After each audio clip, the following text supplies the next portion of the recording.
centre of London in St James. And we're here to meet Jeremy Chan. Jeremy Chan is a bit of a weird one. He's ferociously smart.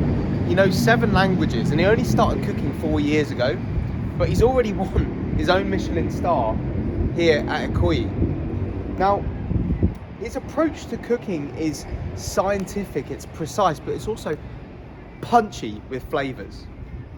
His cooking is also incredibly eclectic. People have tried to pigeonhole his cooking to a certain region, but the truth is, he just cooks with what inspires him, what's super seasonal, the best of the land, the best of the sea, to make dishes which transcend region and transcend cuisine, to cook something that crosses flavour profiles, crosses borders, and is just something that is incredibly surprising and incredibly delicious. We're cooking some banging dishes today. I can't wait to meet the man and get cooking. Masks on.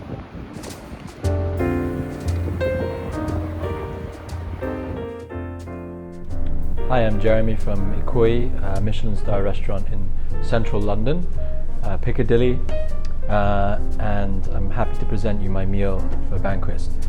What we have here is a nice representation of what we like to do in the restaurant. It's very eclectic, it's inspired by the seasons, inspired by Britain, it's inspired by spices, and primarily we like to use a lot of colour and fresh, vibrant flavours with our style of cooking. So you have a beautiful dish of monkfish with kohlrabi and a velouté of saffron and katsuobushi. There's a rib of beef with a Stilton and broccoli sauce, an ale glaze, and some beef fat onions, and then an overripe plantain cake with organic dark chocolate and whipped vanilla cream. So, I'm going to talk you through all the beautiful produce that we have here. We have some lovage, katsuobushi, which is a smoked dried tuna, which is going to be used to season your velouté, some saffron and some smoked paprika, some beautiful kohlrabi, monkfish fillets, some double cream, fish stock, and a white wine. For your second course, you're going to have an amazing côte de bœuf from Lake District Farmers, some beef stock, some thyme, some Stilton, spinach, ale, broccoli, pink peppercorns. And then for your dessert serving, we have a beautiful base of overripe plantain and some organic dark chocolate, whipped with brown butter and eggs and a little bit of almond flour. This is a recipe that we made in the kitchen a while back. It's kind of like comforting dessert, nice for this time of year. It's kind of a cross between a financier and a banana bread. Very delicious. And then we're going to serve it with some whipped cream, set with some beautiful vanilla and a little bit of sugar to taste. So we provide you with almost everything you need, but here are a few things equipment-wise that you'll need just to execute the recipes well. So you've got some fine salt, some finishing salt, butter, and then a mold to bake your cakes in. It can be a tin or any kind of mold that can be round, it can be square, but preferably square. A couple of frying pans, saucepans, a small or large strainer, doesn't really matter, and then a wine opener for your wine. Right, we've got to get ready, so let's start with the prep. So the first thing you want to do is take your piece of beef out of the fridge. I'd say for a really nice thick 400 gram piece, you need at least an hour at room temperature. If not, the beef is just not going to cook very well. So you want it to be nice and dry as well, so just make sure you've dried it off like this one. And just leave it at room temperature for about 1 to 2 hours. It won't harm it to go up to 2 hours. So the first thing we're going to do is prep this beautiful kohlrabi for the monkfish dish. I'm going to remove these leaves. They're not super delicious for other use. You can try chopping them up, maybe putting them in a broth, but I don't find them particularly tasty even when they're fermented. So if you can find a use for them, great, but if not, then just put them on your compost. So the first thing we're going to do is just top and tail the kohlrabi. At the restaurant we make sure that we do as much of the veg cooking last minute as possible, but obviously things like the mise en place, the cutting, the slicing needs to be done ahead of time. But if we can, we will slice things as late as possible. So kohlrabi is a little bit tough, so you just want to make sure that your board is nice and secure. So once you've topped and tailed it, you can just peel it kind of like this. I go around the kohlrabi like that, but make sure you take all the like really knobbly parts off. Where is kohlrabi from, and in what cooking is it mostly used? Kohlrabi, I'm not actually sure of its origin, but I think it's eaten a lot in Eastern Europe. But there are some really great kohlrabi growers in Cornwall, which is where we get ours from. And for me, I think it can be an incredibly sweet, beautiful textured vegetable that doesn't get the kind of recognition that I think it deserves. So you just want to peel your kohlrabi nice like this, and just make sure it's super smooth, that you don't have any of those like knobbly green bits. So once your kohlrabi is sliced, prepped, just want to cut through it. Sometimes there's a little bit of a hole in it, so you want to cut that out. That doesn't mean this can't be used. You can use it for something else, but for the purpose of this dish, we're just going to keep that aside.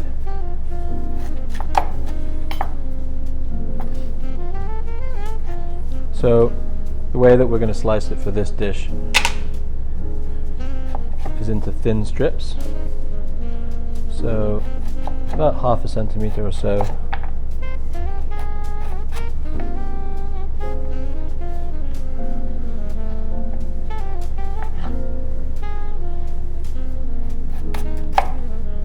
Straight down the middle like that. And then we're just going to cut them into little slices.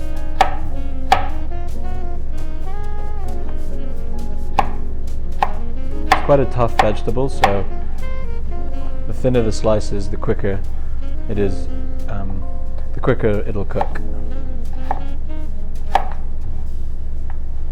So you have your beautiful kind of like kohlrabi sticks, which is going to make the dish look really great. It doesn't really matter if some are a little bit thicker than others. You can just cut through them again like that. You can just keep your trim for something else. And there's your kohlrabi. And then next, we're going to pick our lovage. Lovage is a really beautiful kind of celery-like flavored herb, and it really gives a nice lift to rich fish dishes. So we just want to pick the nice leaves. What's your favourite vegetable to cook with? My favourite vegetable to cook with is probably pumpkin, because it's so sweet, it's so meaty, and can be really complex when aged. I also really like kohlrabi because it's so underrated and unexpected, and can kind of take on other flavors really well. So you can keep the stalks for infusing a broth, or finely chopped and folded into a salad. So there we have our kohlrabi, our lovage leaf stems. Then I'm going to prep the broccoli. So moving on to the prep for the main course. What we have here is a beautiful head of broccoli. So you just want to remove some of the kind of tough pieces of the broccoli, like so. Then cut out the stem.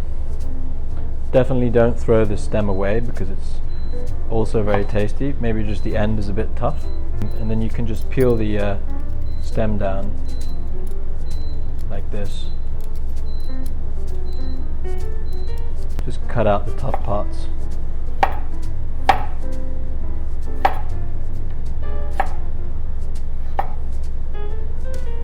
But there's no reason why we shouldn't use the stem. So you can just cut it into little slices like that, and we can use this to garnish our beef with later. So with the broccoli, we're going to make a Stilton broccoli and spinach sauce, kind of a cross between a sauce and a puree. And what we're going to do is blanch these florets with some water, finish it with the spinach, and then blend that up with the Stilton. So again, same as with the with other vegetables, you want to if you're going to make a sauce or a puree, you want to process these as fine as possible to make sure they cook nice and quickly. We're going to reserve some of the broccoli head to garnish our beef with. So let me just process this first.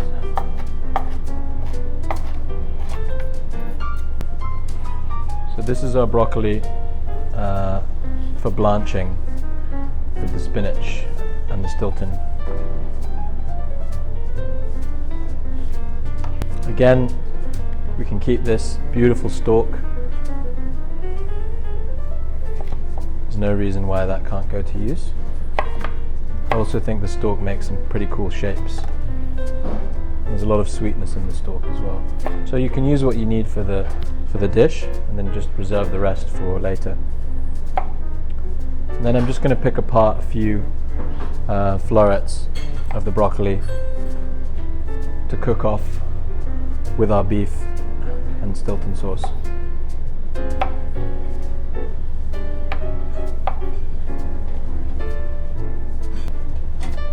And then finally we have a little bit of thyme. We're just going to take a few stalks to reduce into the beef and ale sauce, but then also we can take a few and just pick a few to garnish our beef with at the end. So just want to gently pick some of these little petals.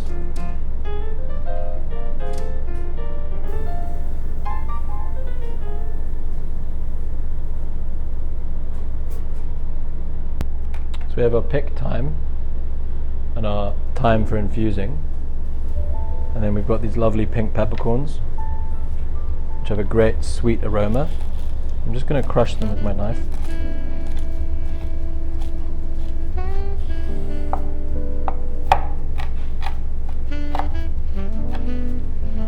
Be perfect. You're just going to take the back of the blade, crush them down. I'm just going to put them alongside our picked thyme.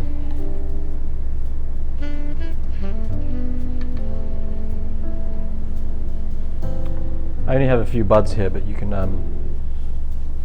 pick a little bit more thyme if you like thyme, but I think it's pretty powerful, so you only need a few leaves on each piece of beef. And then finally we have some spinach, which we just need to rehydrate in a little bit of water, and then we're good to go.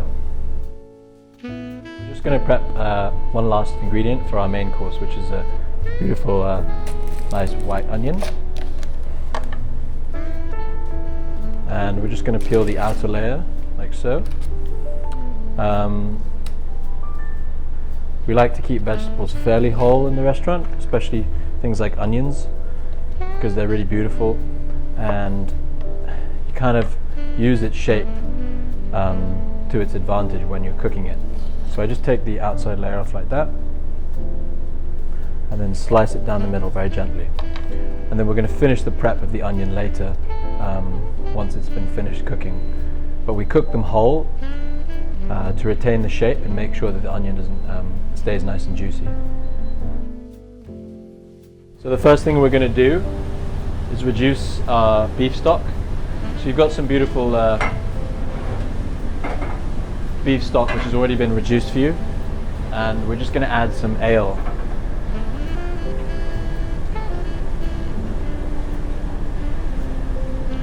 It's about half a bottle there.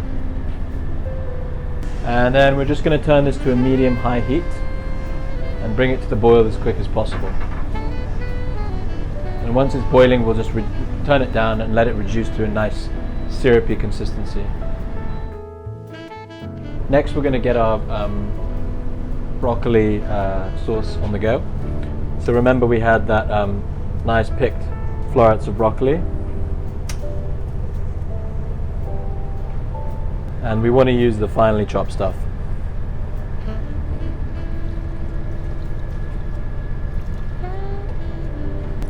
And then I just use about kind of an inch of water. You don't want them swimming in water, but just enough to steam the broccoli well.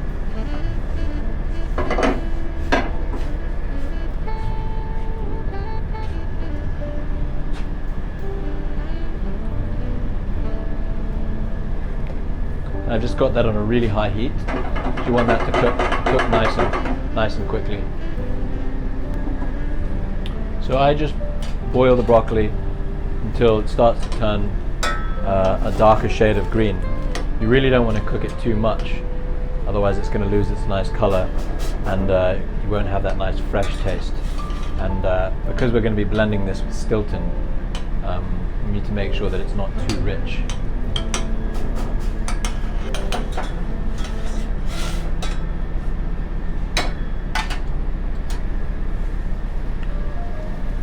So now that my broccoli is almost done and it's starting to go green, I'm just going to add my spinach. And spinach gives a really nice earthiness, and the irony taste of the spinach will go really well with the Stilton. And it seems strange to cook this thing in water, but because there's so much fat and flavor in Stilton, you don't really need a stock, otherwise it's going to be almost too rich.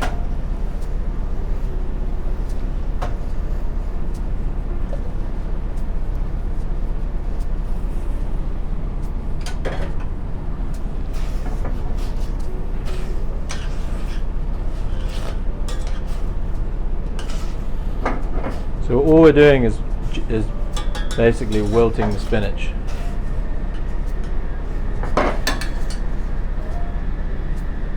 And then we're good to go.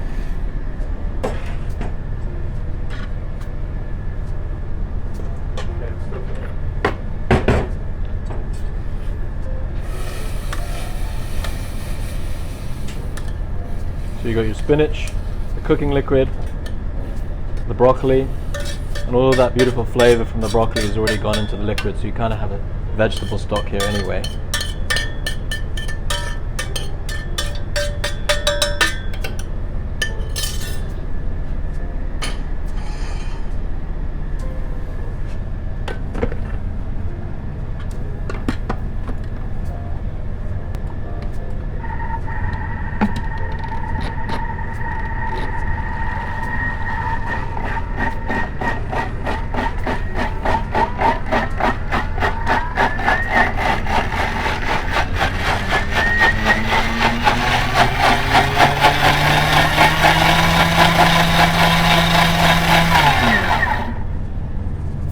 Just checking that it's coming together nicely. As it's coming together, and the base broccoli spinach is liquefied,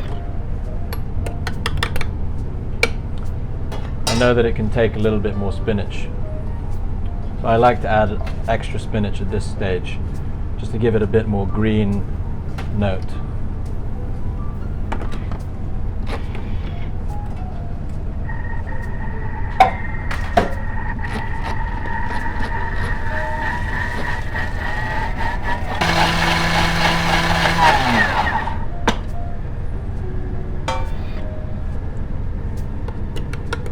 What you should have is a really beautifully green kind of sauce base, to which we're going to add our Stilton.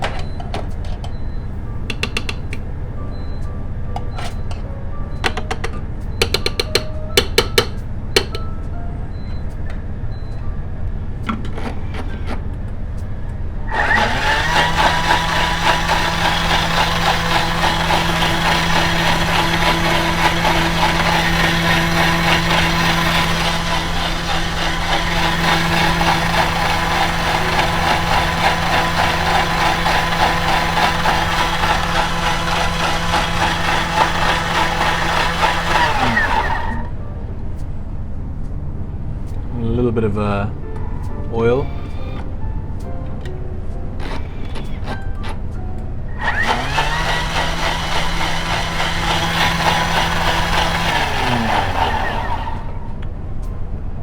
And we just need to taste the sauce to make sure it's seasoned properly. Talk me through what you're tasting for, what it tastes like. I think it could do with a little bit more cheese, actually. We're going for something that's pretty rich, pretty Stiltony, but also with the freshness of the blanched spinach and the broccoli. I think it could do with a little bit more salt. I think we're almost there.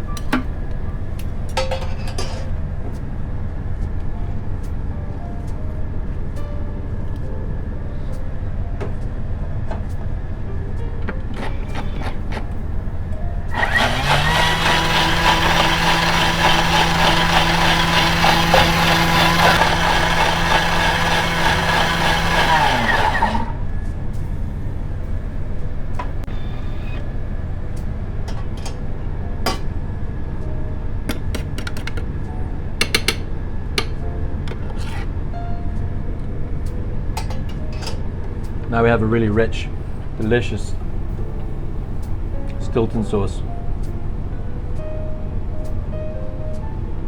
The fresh taste of broccoli.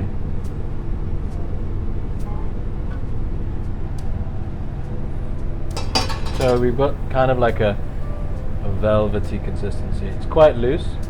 If you want it to be a bit thicker, you can add some more spinach or a little bit less water. But I think I like my sauces nice and light. Otherwise, if you have something too rich and too cloying, it's gonna be difficult to eat with the beef. So you have something really fresh and green here that also has a really delicious cheese taste. Super savory, but still quite light and fresh. Right, prep's done, so let's move on to the starter. So the next thing we're gonna do is reduce our white wine for our saffron and smoked paprika reduction. So again, just get your wine on a medium to high heat, and we want to reduce it by about 2/3. In the meantime, we can take a look at our beef and ale sauce, which is reduced by about half, but I think it still has a long way to go. We want this to be pretty rich, so let's leave that there for a while. So next we're going to infuse our cream. So we have some nice double cream here with smoked paprika and saffron. And I just take that on the heat.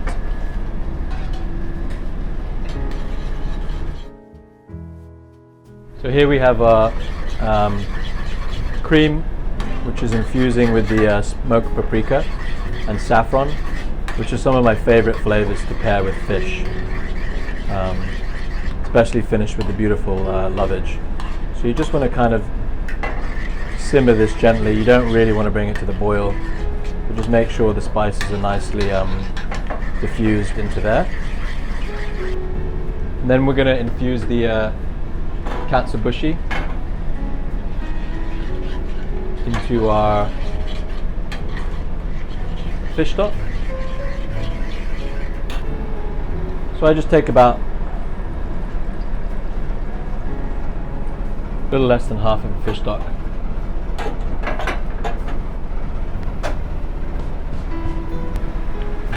We have our fish stock, and we're just going to bring it up to the boil.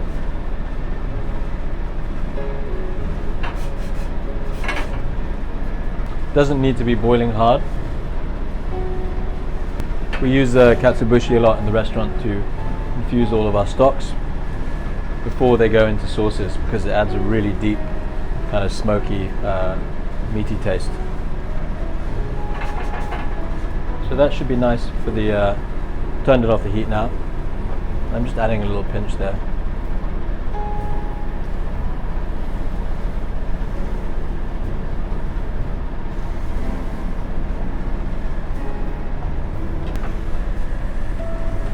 You can get this beautiful, lovely smoky smell. I actually might add a little bit more because this one is quite light. So we're going to infuse that for about 5-10 minutes and then strain it into the cream. Our wine reduction is finished, so we're just going to add that to the cream base.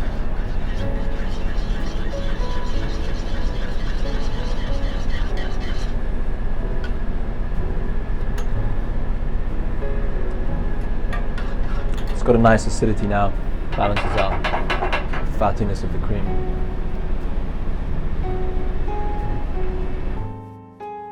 So this has been infusing now for 10 minutes.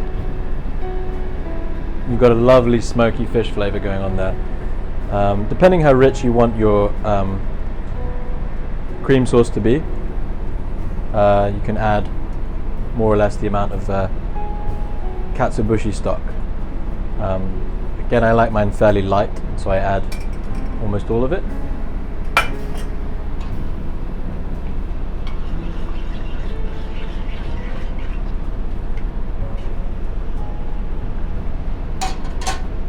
Now you have a beautiful saffron and katsuobushi velouté. Needs a little bit more salt. And then what I would do is just continue to reduce that so it thickens and coats the back of the spoon.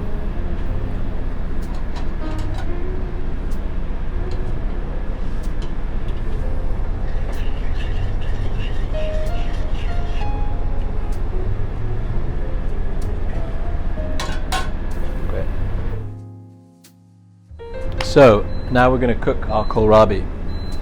So what we have is some leftover fish stock.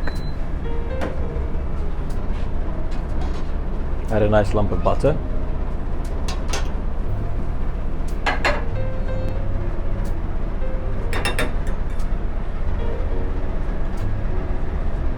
So as the stock comes to the boil, the butter's going to melt and we're just going to stir it in to make kind of a very simple emulsion.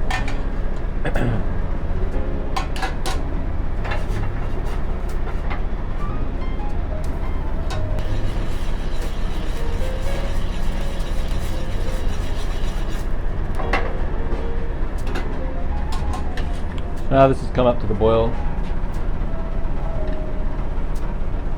I'm just going to drop in my kohlrabi.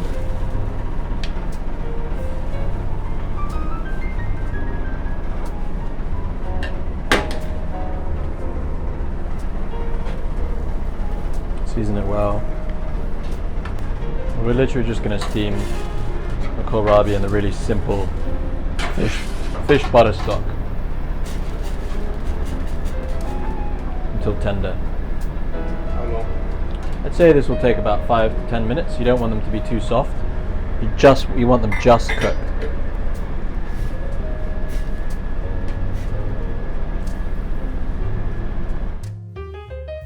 So now our lovely velouté is reduced, starting to thicken up. Has good acidity, richness. Needs a little bit of salt.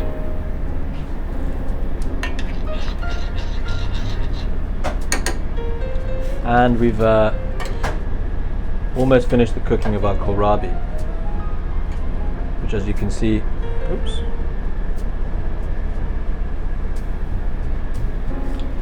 delicious and tender and sweet. Take that off the heat and let it continue to cook in the residual heat. In the meantime, let's cook our monkfish. So we're going to cook some monkfish now. We get our fish from the fish that you're going to be eating is from Hayward's Heath, which is super fresh and super tasty. I like to cook with monkfish because it has a very meaty texture and you can give it some nice color when you're cooking it. So I just give my fish a little bit of a season.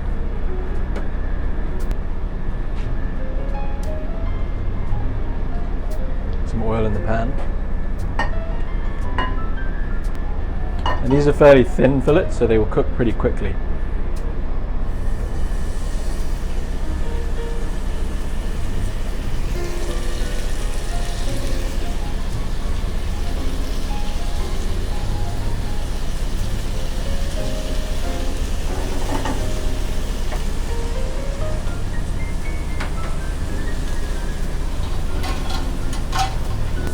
I kind of leave them undisturbed.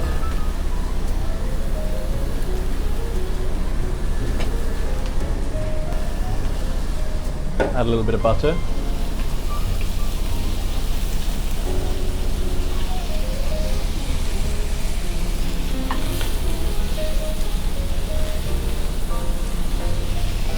You kind of take these guys off the heat, give them a bit of a baste.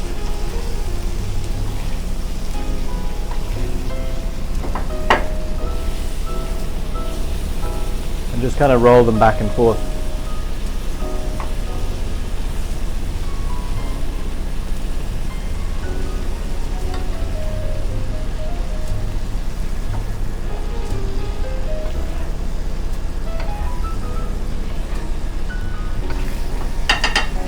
I'm just going to add a little bit of this kohlrabi cooking liquid.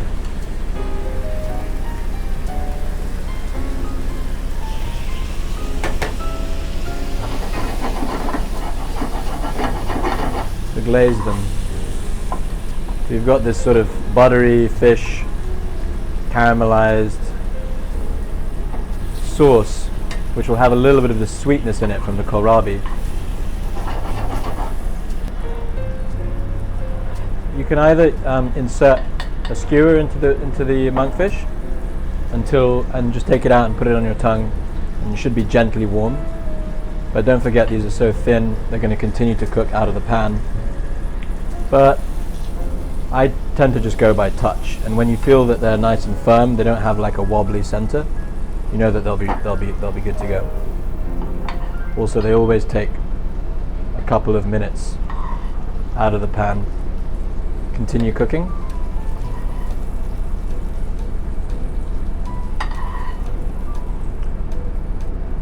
And what's cool about monkfish is they're pretty forgiving fish to cook with. They stay pretty juicy for a while.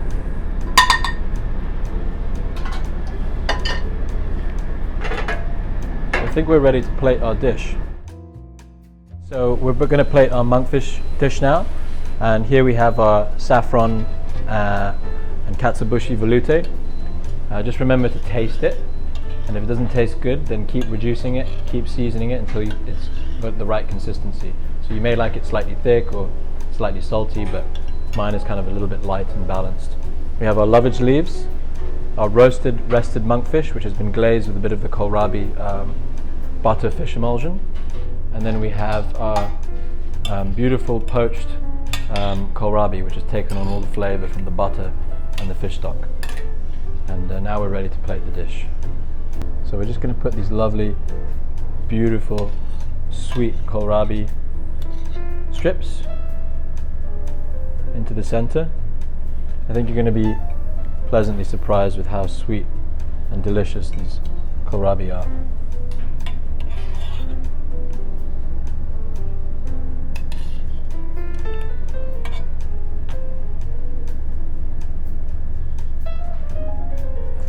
And then we can layer this with some leaves like this.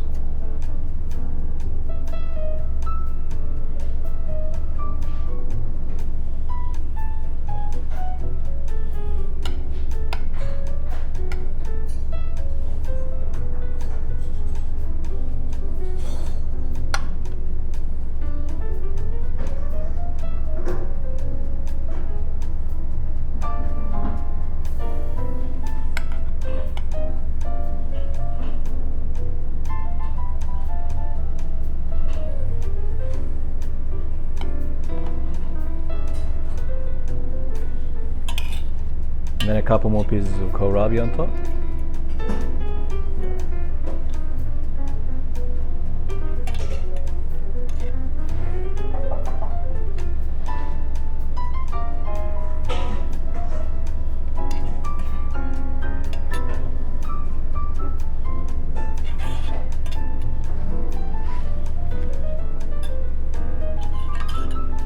And then we're just going to spoon over this beautiful saffron sauce. Remember, it's kind of like a rich soup, so you can put lots on.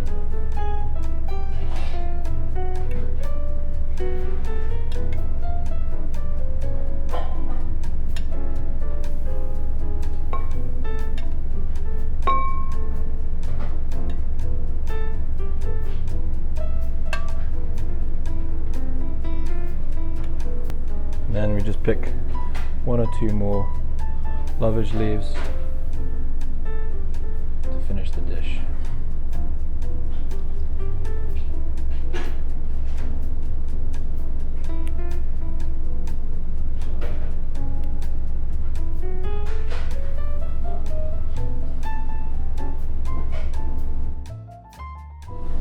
And here we have a monkfish with a saffron and paprika sauce, poached kohlrabi and lovage. Did you enjoy your starter? Good. Let's crack on with the main course. So now our beef sauce has come down a lot, and as you can see, it's a nice glazed consistency. It's a lovely glazed consistency. So now that it's nice and hot, we're going to add a little bit of thyme and some of those lovely pink peppercorns, which are nice and sweet. And then just a little bit of butter to finish it off, round out the texture.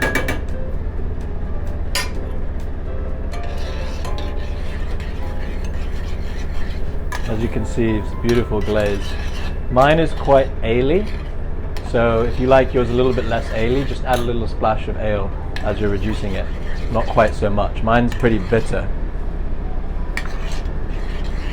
Personally, I think it's delicious, but some of you might find the sauce a little bit bitter, so just go lighter on the ale. Next, we're going to cook our beef. So we have a beautiful beef rib for 2. Get some nice salt on it. Now this has been tempering for 2 hours now, and it still feels kind of chilly, so I think like it's fair to say that if you leave it out for a couple hours, the beef will be fine.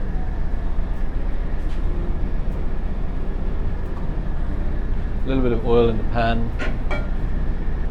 So we need like a really nice hot pan. So I'm just leaving it to go until it's like super hot, because we want to get a nice crust on this beef. So now we can see the pan is getting nice and hot. Once it starts to smoke, you know you're almost there.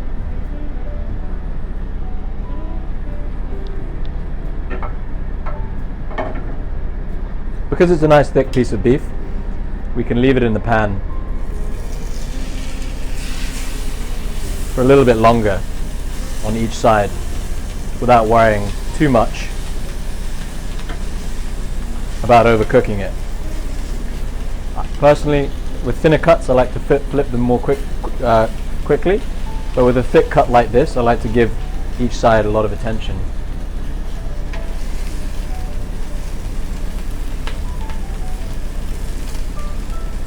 Who taught you to cook? I kind of learned to cook on my own, just by like playing around at home. So, you know, I only really started cooking in restaurants at 26, and I'm 33 now. So I opened this restaurant after 4 years of cooking, so not very much experience at all. Most of my experience came from reading and kind of doing what you guys are doing at home, which is practicing with beautiful ingredients. I guess cooking is, you get better at it the more you practice at it. So we're starting to get a nice crust on this beef. I like to keep the pan turning, keep the beef turning, so you don't get any hot spots. And then make sure that the whole piece of beef has an even crust on it. Sometimes you might need to press down very gently to make sure that the whole thing has come into even contact. I think we're good there on that side. As you can see, we've got a beautiful crust there. And we're just going to cook out the other side. I don't really cook to time, I really just cook to taste, the sense, the feeling of the meat, and also the color.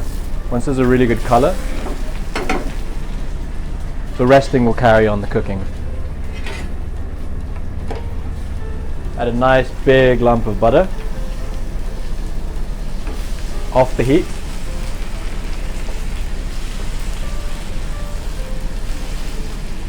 You can see I've taken the pan off the heat because otherwise the butter will tend to burn. Put it back on to get a bit more heat in it.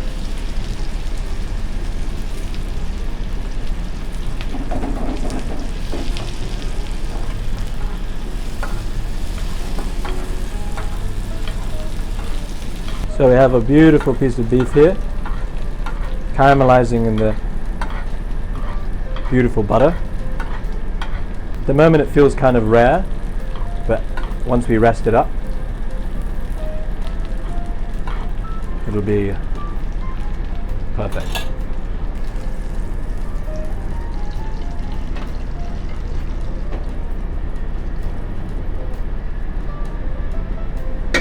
And you can just take all of those beautiful buttery juices, and I just like to put some thyme on the beef as it's resting, just give a little bit of extra aromatics. Now, while our beef is resting, we can cook our onions. So I've added a little bit of oil to the same pan, it's a fairly generous amount, and I'm using the onion to kind of mop up all of those caramelized beef solids.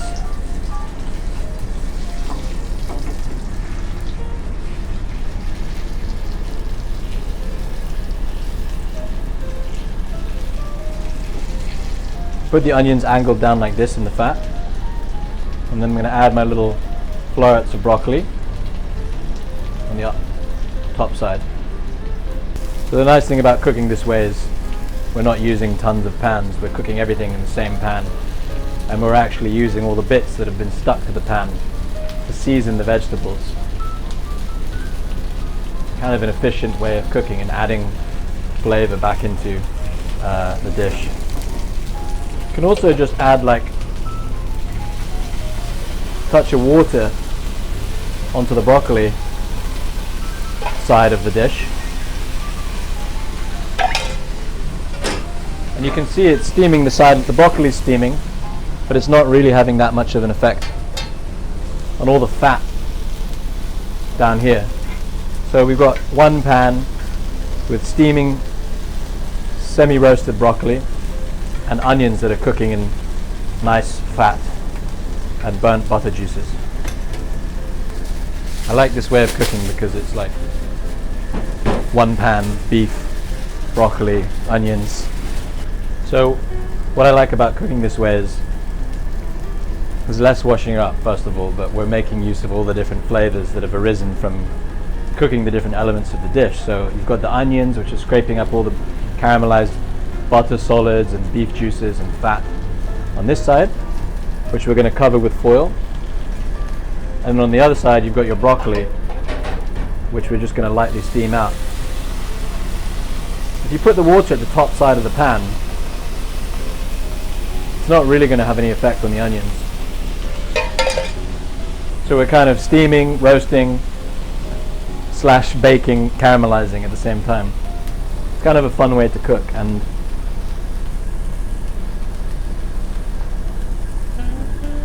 so let's just check on our onions.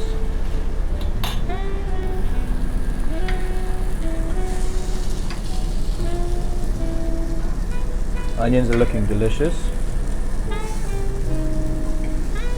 All we need to do is give them another 5 minutes or so on that side, and then they'll be done.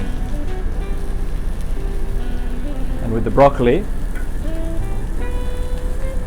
we're not going to turn them. We're going to cook them all the way through on one side, which makes our lives easier and also makes a more interesting dimension to the way of cooking broccoli.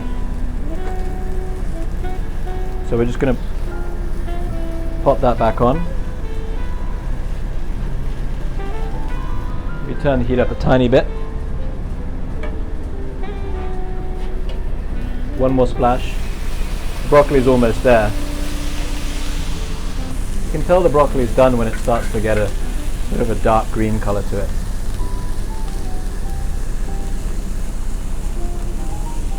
So I like to take the little small pieces out first.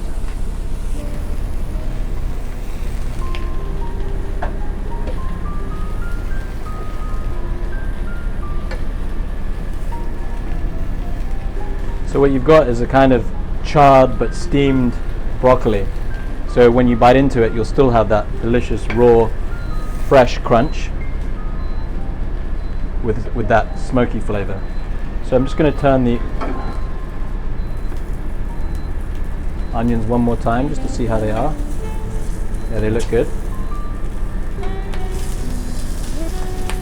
So the onions are pretty much there. We can turn them off the heat now and just leave them to gradually cool down in the pan.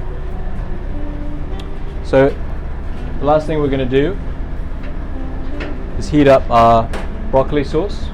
So our broccoli puree, our broccoli Stilton sauce is nice and super green, super fresh. And then we'll just gently warm up our beef sauce as well.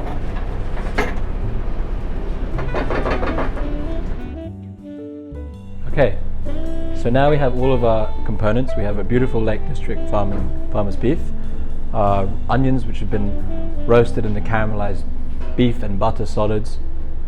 We've got our broccoli which was cooked in the same pan, which we steamed on the side. And then we've got our beautiful Stilton and broccoli sauce and a rich glaze of ale, pink peppercorn and thyme. So we'll just carve up this lovely beef.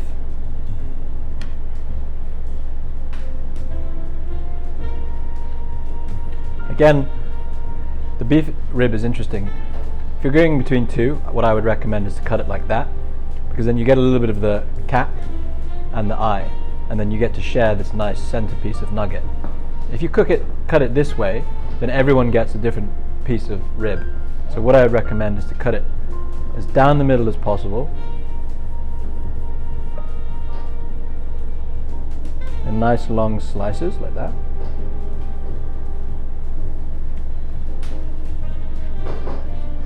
And then you can kind of, what I like to do in the restaurant is kind of square it off like so, just to make sure that the two pieces kind of become as even as possible so people don't feel left out. So now you've got these two lovely pieces of beef. Then we're going to cut it one more time like this.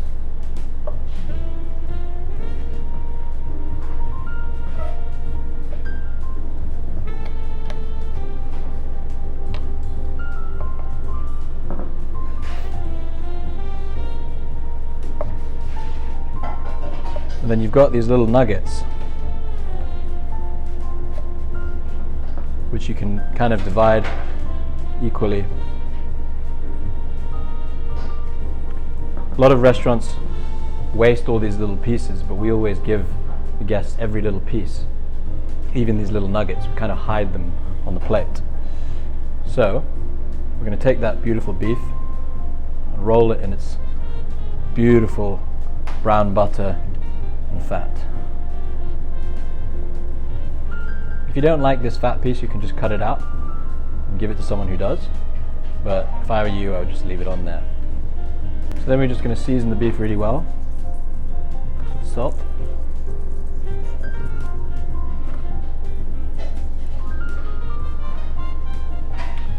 And just take some of that lovely thyme, just brush it on top. Pick a leaf or two.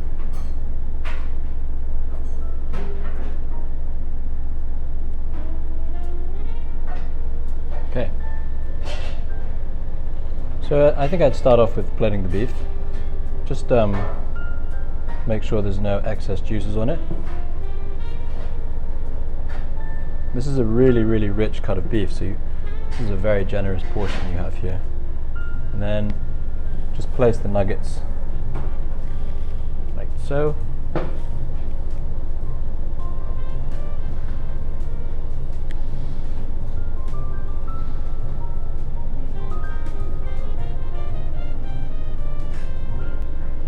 You can kind of hide the nuggets with little pieces of broccoli like that. So they're like little surprises. Then we can take our beautiful Stilton sauce spoon it down here on the side.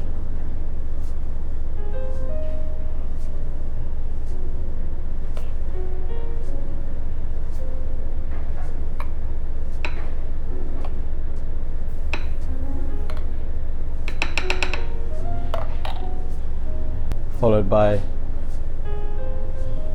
the onion petals.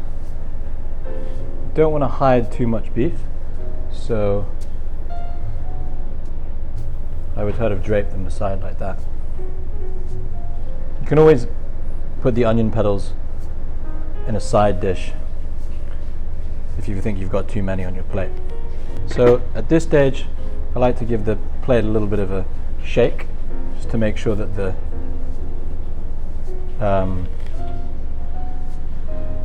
green Stilton sauce falls nicely and flat. And then to finish, we've got our pink peppercorn and ale sauce. And I wouldn't want to kind of put too much of this on, because it's very intense. So whatever you make with your recipe, there's probably enough left over to use for another dish. You can always just freeze it in ice cubes and keep it for another time. And then finally, we're just going to finish with a bit of black pepper. And there's your dish. Just before sitting down to eat your main, turn the oven up to 190.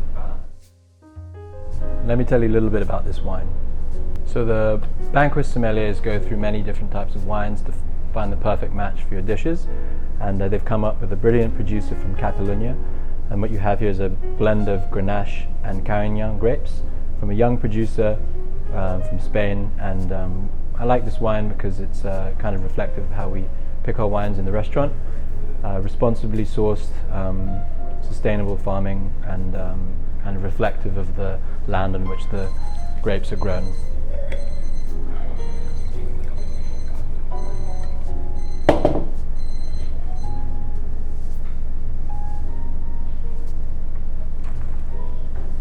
Got a beautiful floral aroma, kind of flavors of cherries and violets, and there's a little bit of tannin as well. I think it'll be super delicious with the beef serving and the rich umami taste of the Stilton. Now let's finish up strong with the dessert. So for your dessert, we're going to have an overripe plantain cake. And then we're going to take your financière base, and so you could use a kind of a small cake tin or a muffin tin, but ideally you want something fairly square if possible, but it doesn't really matter the shape, it's all about the flavor, but I think they look better when they're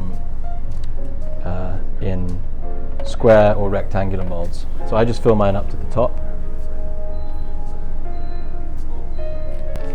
And then you can just take your spoon, slightly damp spoon, and just smooth them out a bit. And then they're ready to go in the oven. So these are going in the oven at 190 Celsius for about 15 to 20 minutes. So we're just going to get these in the oven.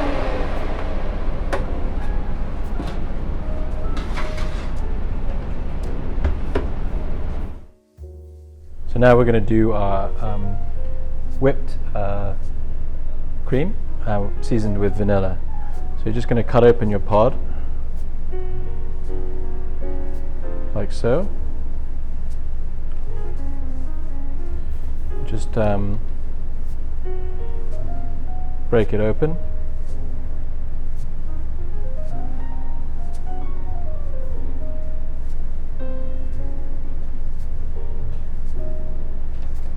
Once it's open, you can kind of scrape it open with your knife, like that.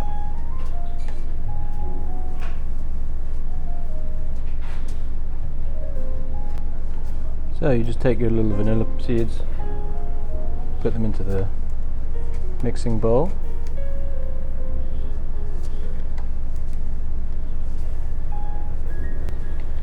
cream.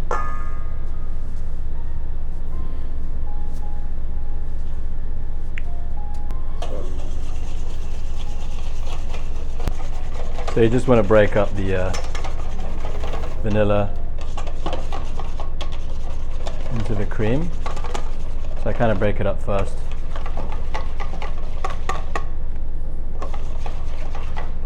And the best thing to do is make sure your cream is nice and cold and that the bowl is also nice and cold. So I've pre-chilled mine in the fridge and freezer.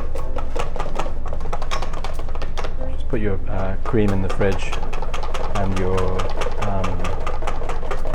bowl in the freezer.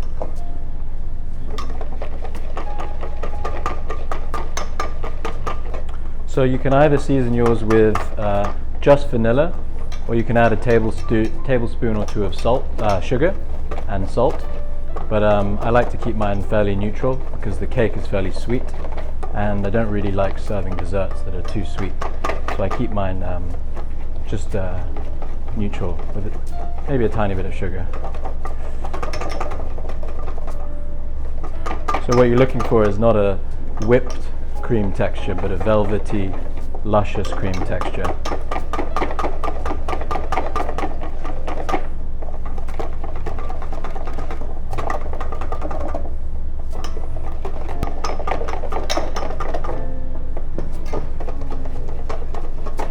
It's not too far off now.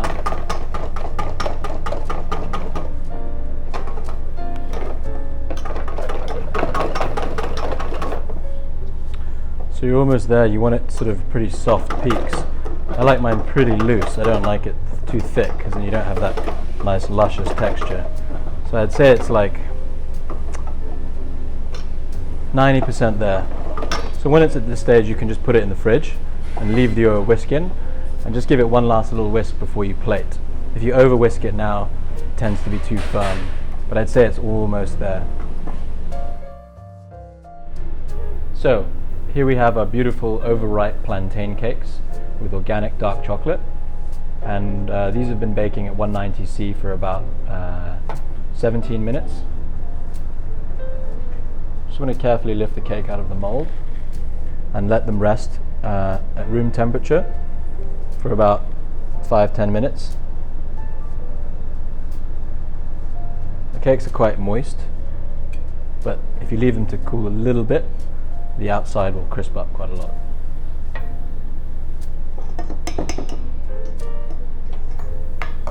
And then you can just take some of your nice cream, and I like to take a huge spoonful like this.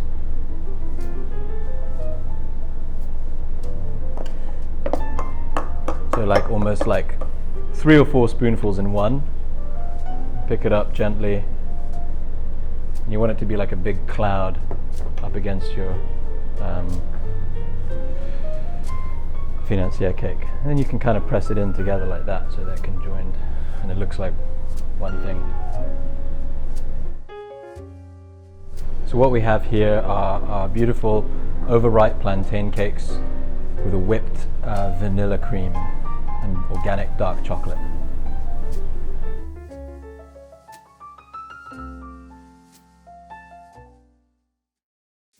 I've never been to this restaurant, but it's my favorite restaurant because I love his cookbook. It's Le Clarence in Paris. It's a renovated kind of mansion in a very beautiful district of Paris, in a kind of regal style, and the chef has a really kind of beautiful, modern approach to cooking that kind of breaks down borders. So I find a lot of inspiration from his cookbook, and that's the first restaurant I want to visit, and I think of it as my favorite restaurant even though I've never been before. My death row meal would probably be some really good fried rice with shrimps. 3 dinner party guests. Probably be my 3 grandparents that I never met. Favorite flavor of crisp? Either prawn cocktail or ketchup, because I think it's kind of funny that in Britain you have those flavors of crisps, and they're a bit odd, but they're kind of unashamedly tasty. I haven't had any injuries, touch wood, but I saw someone shucking an oyster and the shucker went straight through his hand and created a very deep, dark, disturbing hole. And yeah, that was probably the worst thing I've ever seen because of the amount of blood and how dark it was.